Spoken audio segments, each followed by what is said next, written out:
En este bloque estudiaremos el concepto de derecho. Conceptualizar el derecho es una tarea sumamente relevante pero nada sencilla. Existen múltiples discusiones alrededor del concepto de derecho. ¿Por qué crees que esto sucede? Para algunos filósofos como Nino, a quien estudiaremos en este módulo, esto sucede porque existe cierta adhesión a una concepción del lenguaje y la realidad. ¿A qué nos referimos con esto? Las palabras que utilizamos tienen relación con la realidad. Del tipo de relación que se establezca, nacen diferentes posturas. En este bloque nos referiremos a dos posturas que son las que Nino expone. En primer lugar, hablaremos de lo que se conoce como la concepción platónica acerca de la relación entre el lenguaje y la realidad. Para esta concepción existe una conexión necesaria entre el lenguaje y la realidad. Cada concepto refleja una supuesta esencia de las cosas y las palabras son vehículos de los conceptos. Si en el lenguaje existe la palabra árbol y en la realidad existe la cosa árbol, entre la palabra y la cosa en la realidad existe una conexión de tipo necesaria. Para la llamada concepción convencionalista esto no es así. Por el contrario, no existe una supuesta esencia en las cosas. Lo que existe es un acuerdo entre todos para llamar a la cosa árbol con la palabra árbol. Y nos sostiene que uno de los problemas para arribar a un concepto de derecho es la adhesión a la concepción platónica del lenguaje. En ese sentido, el autor sostiene que todo esto resulta perjudicial para la identificación de los fenómenos jurídicos y provoca estériles disputas y dificultades artificiales. Ahora, ¿qué otros problemas existen para arribar a un concepto de derecho? En primer lugar, que se trata de una palabra ambigua. El término derecho es ambiguo porque tiene varios significados relacionados estrechamente entre sí. También es una palabra vaga. El término derecho es vago porque no es posible enunciar, teniendo en cuenta su uso ordinario, las propiedades que deben estar presentes en todos los casos en los que la palabra se usa. Por ejemplo, si consideráramos que el término derecho tiene como propiedad definitoria el hecho de que se trata de un conjunto de normas generales, dejaríamos de lado las normas particulares, como es el caso de las sentencias judiciales. Finalmente, el término derecho posee una carga emotiva favorable. Se nombra con la palabra derecho a un orden social y esto implica condecorarlo con un título honorífico y reunir a su alrededor actitudes de adhesión por parte de la gente. Ahora bien, volvamos sobre esta idea de la ambigüedad del derecho y de los significados estrechamente relacionados entre sí por medio del siguiente video.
A continuación realizaremos una actividad práctica, la cual se encuentra en el aula abierta del módulo. A partir de dicha actividad, espero que logres aprender las distintas aristas del concepto aquí estudiado. Nos volveremos a encontrar cuando finalices. Éxitos.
Bienvenidos.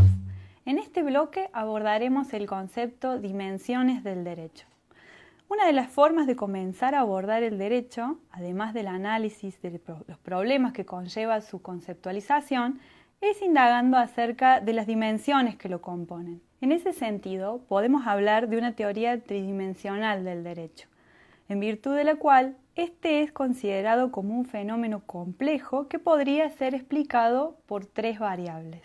En primer lugar, como hecho social.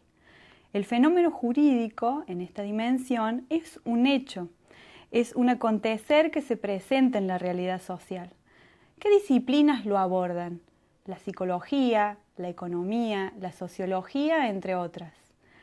Una segunda dimensión en esta teoría es la norma. Se trata de una dimensión de carácter normativo, en virtud de la cual lo que se aborda es el derecho como un conjunto de normas coactivas que prescriben la conducta social debida. La ciencia jurídica es la encargada de su estudio mediante la teoría general del derecho y la filosofía del derecho. La tercera dimensión es una dimensión de carácter valorativo.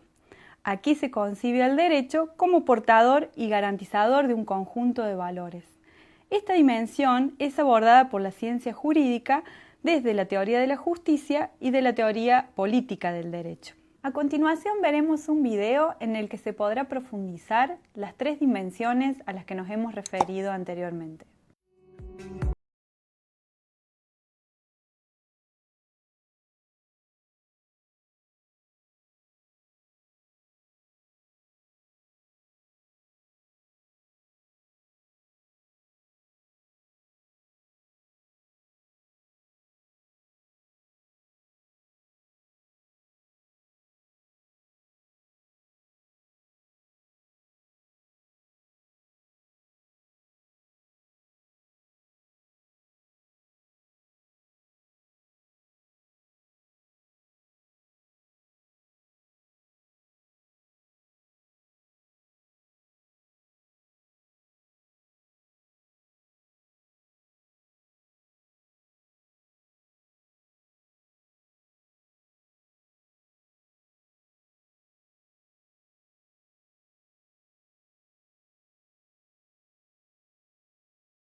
¿Existen otras teorías, además de la tridimensional? Sí, veamos cuáles. Podemos hablar en primer lugar de una teoría unidimensional, compuesta únicamente por un conjunto de normas positivas. Luego tenemos la teoría tridimensional a la que nos hemos referido anteriormente, compuestas por el hecho, la norma y el valor. Y finalmente podemos hablar de una teoría multidimensional. Uno de los autores que presentó un modelo con estas características fue el jurista Fernando Martínez Paz, quien en su obra La construcción del modelo jurídico multidimensional propuso 4 dimensiones: la dimensión antropológica, la social, la cultural y la jurídica, la cual está compuesta por 2 ejes, la positividad y la eticidad. En lo que sigue contarás con el tiempo necesario para realizar una actividad práctica.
La validez en el mundo jurídico es un concepto sumamente importante con un sentido muy específico. Cuando hablamos de validez del derecho, en general hablamos de la existencia de un ordenamiento jurídico o de la norma. ¿Qué clase de validez se estudia en el ámbito jurídico?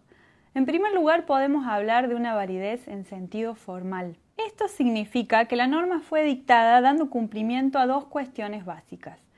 Primero, la norma debe ser dictada por un órgano, autoridad o sujeto con competencia para hacerlo. Y en segundo lugar, la norma debe ser dictada siguiendo un procedimiento prescripto por el mismo ordenamiento jurídico. Por ejemplo, el Código Penal argentino es formalmente válido porque ha sido dictado por el Congreso de la Nación, cuya competencia para el dictado de los códigos de fondo está dada en la Constitución Nacional. Asimismo, el procedimiento para su dictado también ha sido determinado por la Carta Magna. A continuación, a los fines de ejemplificar la validez formal, veremos un video de la sanción de la Ley de Matrimonio Igualitario. Anexo al orden del día número 600, Comisión de Legislación General, dictamen de minoría en el proyecto de ley venido en revisión, en el que distintos proyectos de ley de varios señores senadores por el que se modifican diversos artículos del Código Civil respecto de incluir el matrimonio de parejas conformadas por las personas del mismo sexo. Aconseja la aprobación del CD13. Votamos en general y en particular. ¿Por la afirmativa o la negativa? Sí, se abstienen los mismos tres senadores. Están los tres senadores que se abstienen. ¿Podemos votar ya? Cuando usted lo disponga, señor presidente. Bueno, votamos entonces. Ya está. Sí. Votando, decí votando. Votando, por favor.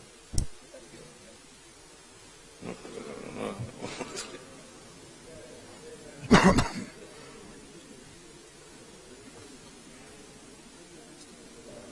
33 votos por la afirmativa, 27 por la negativa. La votación resulta aprobada, señor presidente. Queda aprobado, se transforma en ley, se comunica al Poder Ejecutivo. Se levanta la sesión. No habiendo más temas, se levanta. En segundo lugar, podemos referirnos a la validez jurídica. Se dice que una norma es jurídicamente válida porque existe como tal, porque pertenece al ordenamiento jurídico. ¿Es válido jurídicamente la norma de matrimonio igualitario? Sí, porque pertenece al ordenamiento jurídico argentino. Finalmente, existe una validez material.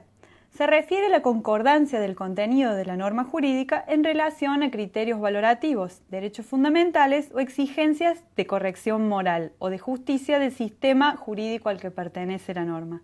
Piénsese en los debates que giran en torno a la despenalización de la figura del aborto.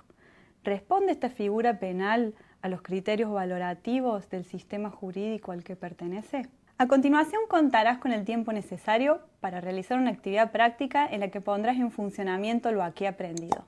Éxitos.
Junto con el estudio de la validez, es preciso estudiar a la eficacia. ¿En qué pensás cuando decís que una norma no es eficaz? Quizás tu primera intuición sea acertada. La eficacia es muy importante, en primer lugar, porque está relacionada con el cumplimiento y con el seguimiento de las normas jurídicas por parte de la sociedad. Pero además, que una norma sea eficaz significa que es aplicada por los jueces. Tiene estrecha relación con la validez. Por ejemplo, para Kelsen, la eficacia es una condición de la validez, pero no es la validez misma. Para otros autores, la eficacia es lograda a través de la característica más singular del derecho, que es la coacción. ¿Qué es la coacción? Es la posibilidad que tienen las instituciones de aplicar la fuerza, para que en caso de incumplimiento de lo prescripto por la norma jurídica, ésta sea efectivamente observada aún en contra de la voluntad de su destinatario. Pensemos en el Código Penal y en los tipos penales que ahí están regulados. Y nos formulemos las siguientes preguntas en torno a la eficacia. ¿Cuáles crees que son los tipos penales ineficaces porque la sociedad no los sigue? ¿Cuáles crees que son los tipos penales que el juez no aplica? ¿Y cuáles son ineficaces por ambas razones? Independientemente de que en el año 2009 la Corte Suprema de Justicia de la Nación consideró inconstitucional el tipo penal de tenencia de estupefacientes para consumo personal en el fallo Arriola, ¿crees que era una norma eficaz en el sentido de ser seguida por la sociedad? ¿Crees que era eficaz en el sentido de ser aplicada por los jueces? Estas son el tipo de preguntas que debes hacerte cuando pensás en la eficacia de las normas.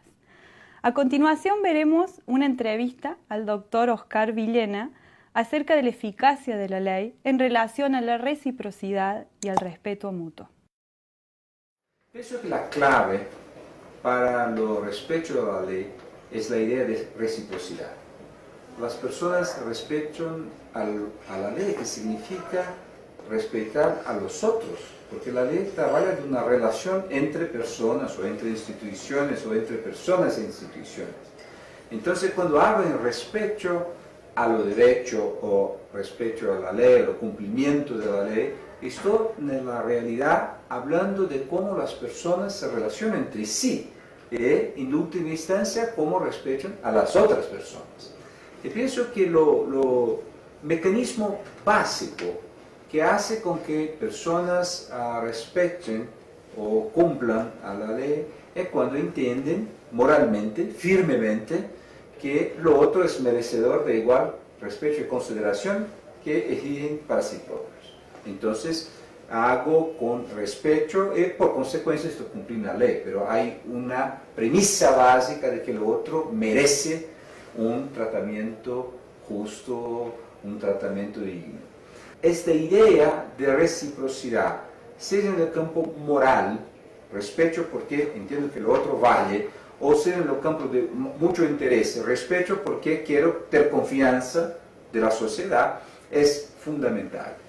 Bueno, en nuestras ciudades, y esto es lo punto que quieres aportar, son ciudades marcadamente desiguales, son marcadamente jerarquizadas. Son ciudades donde cada uno tiene una parcela muy distinta de poder, una parcela muy distinta de los recursos. Entonces, un problema que la desigualdad profunda y persistente hace en la cultura es que dificulta la construcción de relaciones de reciprocidad.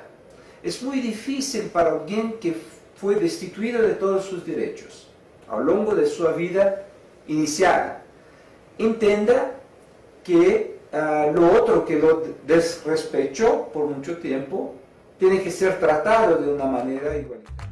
Habiendo visto todos estos conceptos, ya se encuentran listos para realizar la actividad práctica integradora. ¡Éxitos!